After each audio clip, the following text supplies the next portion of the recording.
પહેલી વાર નથી માંગણી કરી. પહેલાં અમે ચીફ ઓફિસરશ્રીને માંગણી કરી હતી કે ભાઈ પ્રોસિડિંગ આપો તો અમને વિકાસના કામોનો ખ્યાલ આવે. ગત જ્યારે બોર્ડ ભરાઈ હતી એ 2-4 મિનિટમાં પૂરી થઈ, એનું વિડીયો રેકોર્ડિંગ પણ હશે. અને પાછળથી ઉમેરવામાં આવ્યા 7 થી 8 કામ, ટોટલ 11 કામ ઉમેરવામાં આવ્યા. એમાં 3ની ચર્ચા થઈ હતી કે આ 3 કામ ઉમેરાશે.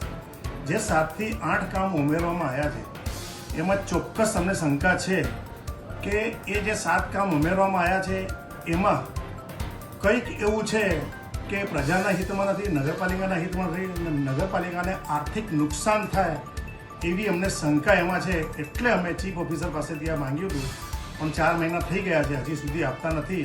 ખરેખર પ્રોસિડિંગ 15 દિવસમાં આપવાની હોય છે. શંકાનું સમાધાન ત્યારે જ થશે કે પ્રોસિડિંગ અમારી પાસે આવશે અને જે વધારાના કામ છે એમાં શું લીધું છે એની ડીપમાં જઈશું તો ખ્યાલ આવશે કે શંકા સાચી છે કે ખોટી છે.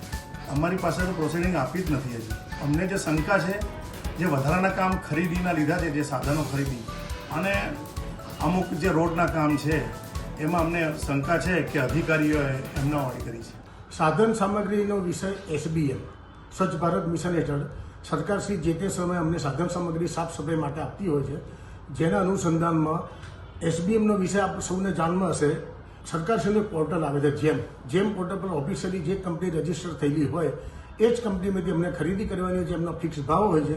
RCM એનામાંથી TS વહીવટી મંજૂરી આપતી હોય છે. માત્ર અમને ખાલી પેમેન્ટ કરવાનું હોય છે. અને અલગ અલગ આખા ગુજરાતની નહીં, આખા ઇન્ડિયાભરની એજન્સી એના પર પોતાની રજીસ્ટ્રેશન કરાવતી હોય છે. એમના ISO સર્ટિફિકેટ જે સરકારશ્રીની આવશ્યકતામાં આવતું હોય છે, બધા સર્ટિફિકેટ પછી જો એને પાત્રતા હોય અમે એને જ વર્ક ઓર્ડર આપીએ છીએ. સાધન સામગ્રી અમે ચોક્કસ એના થકી જ કરી છે.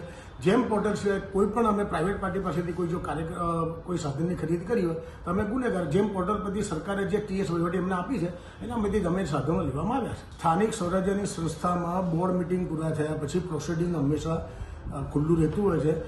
આજની વાત કરીએ તો જેવી રીતે રાત્રે અચાનક વરસાદ પડ્યો, એવી કોઈ ઇમરજન્સી આવતી હોય છે, એનામાં જો વધારાના કોઈ કામ લેવા હોય તો એ કામ લેવા માટે અમે લોકો તેને રાખતા હોઈએ છીએ.